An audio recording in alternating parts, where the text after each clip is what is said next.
it's Lee from coloringqueen.net with the latest colouring book by Hanna Karlzon, which is Tales from the Midnight Masquerade, based on the Swedish book.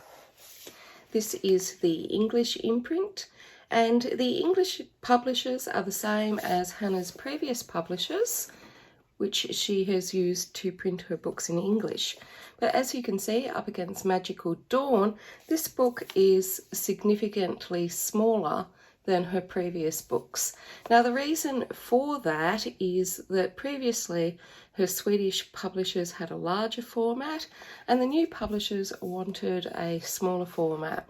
It has a lovely silver foiling on the front, and you can see it up against Joanna Basford's sizing on one of her colouring books, and again up against Magical Dawn.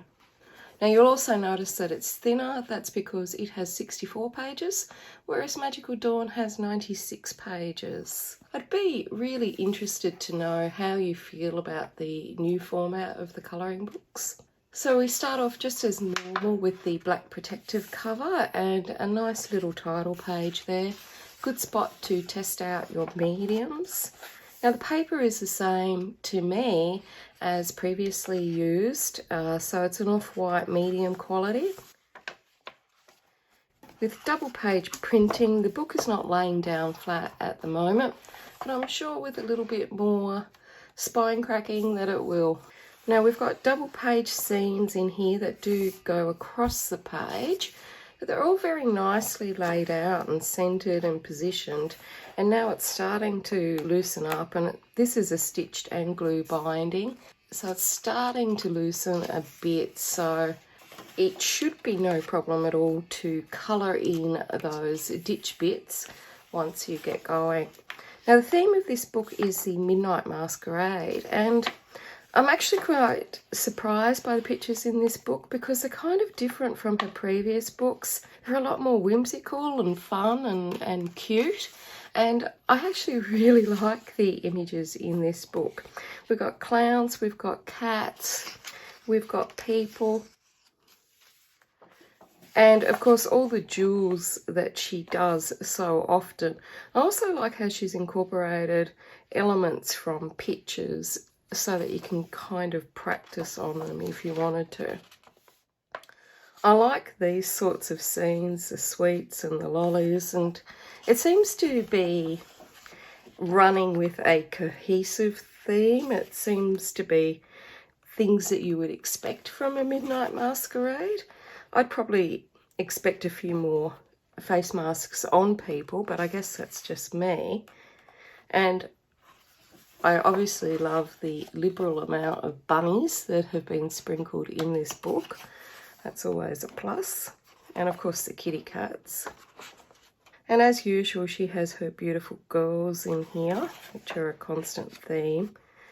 And I do like these sort of images where you get a different perspective of night and day type things, where you can do different things with the same image on the opposite pages.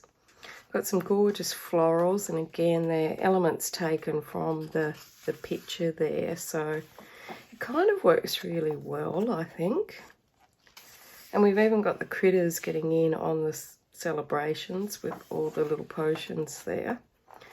Now at first I've got to admit that I didn't really like the new smaller format because it's not going to look good on my bookshelf with the other books in the series. But then when I thought about it, I thought, well, at least I might have a hope of finishing it because it's smaller sized. Now, some images you'll notice they're not the full image, they're sort of cut off there. And again, that's the way some artists just like to do their drawings. Most of them are really well laid out and presented with lots of open space and that really easy black printing that's super easy to see. I like the cute little girls that are featured in it. We've got our little wind up doll. Look at all those donuts it's got to eat. So again, we've got these gorgeous images, lovely little flowers and gems and all sorts of things. I really do like it. It took me a day or so though to actually like it, and I had to go through it a couple of times, and because at first the size really put me off, but once I adapted to the new size, I started to actually enjoy the book a lot more and enjoy the concept and the theme behind it. I really like this. It's so cute and quirky. And she's got like bunny ears. And there's some simpler pictures to do as well when you don't feel like a big production. And I like the way the ending's been done, like it's a stage or a theatre. So black protective cover on the back and that lovely dark blue. If you're interested in entering my giveaway for a copy of this, please click on the link below and the details are on that video. Don't enter on this one as it won't be taken into consideration at all. So let's test out those mediums on the first page.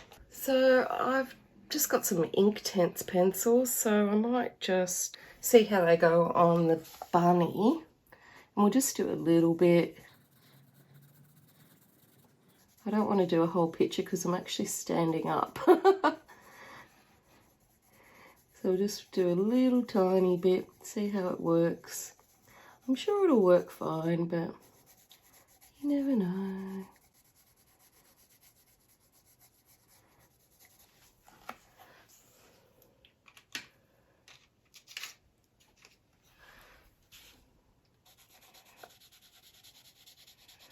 Just going to come in there with a little bit of orange for my bunny.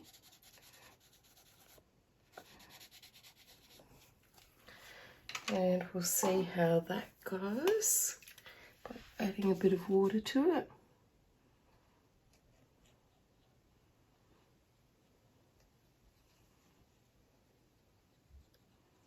It's going on fine, there's no problems, and bear in mind I am standing up at the moment.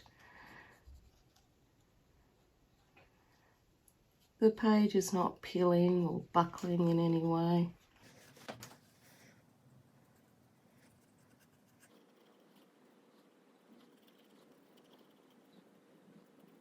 Made him too orangey, I think, but anyway. So there's our bunny with the Inktense, and there's no problems at all going over that with the Inktense. It hasn't ghosted or anything to the other side of the paper. It's all fine. I mean, I wouldn't slop too much water around, but it seems to be fine. So I've got a Neo colour. So just take some colour off that one, and we might put it on the banner. Now you can always go over this in pencil later if you want to. I'm going to put quite a bit of water on here just so that I can see what it looks like and how it reacts with the water. It's going on quite fine. No problem at all.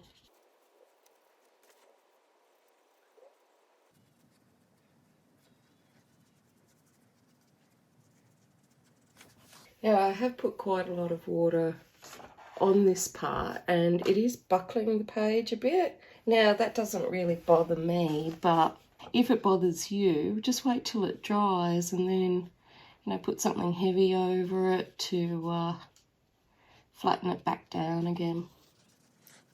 You can also tape it if you wanted to. I'm not bothered.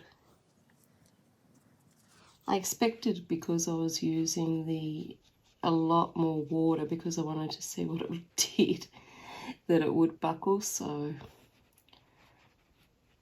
I got what I expected.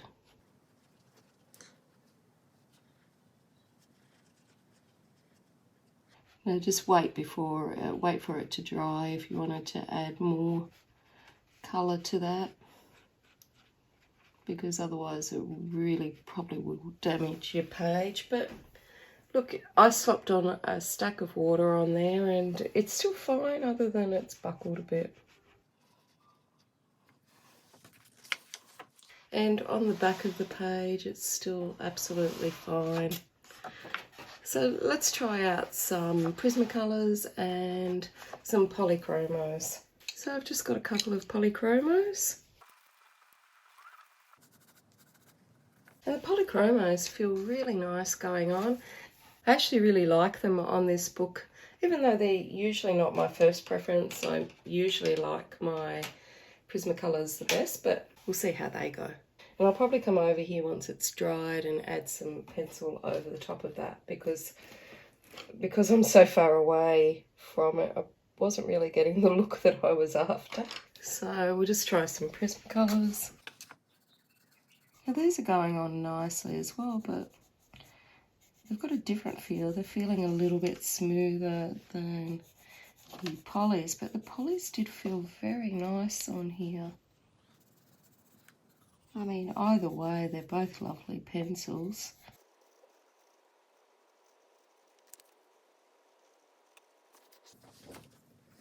Gonna have to go over that little bunny and make him a lot darker, I think. I chose the wrong Inktense colours there. And a cheapy pencil. So I've just got a couple of Crayola pencils, and we'll see how they go. They actually feel really good. I'm surprised. I actually didn't think they would, and now I'm surprised. They're kind of smooth, and although they're not as pigmented and bright as the others, if this is what you had, I mean, you can certainly colour on the paper with it. I see people do amazing stuff all the time with Crayolas, and I like cheap pencils. I don't know why. I have plenty of expensive ones, but I still like using the cheapies. They're actually going on very well. There is tooth still showing, but remember, I'm doing this roughly from a long way away, and even if there was tooth still showing, it might be just an idea, if you're just working with Crayolas on this book, that you invest in a nice white pencil like a Prismacolor or a Caran d'Ache, because it might be a little bit better than this Crayola white pencil, just to blend all your things together. But it's, you know, not too bad for a cheap little pencil. So there we have it, testing out the mediums. If you like this book, please click the like button below the video. If you're interested in the giveaway, please head on over to the link below and enter there. And until next time, stay safe and happy colouring.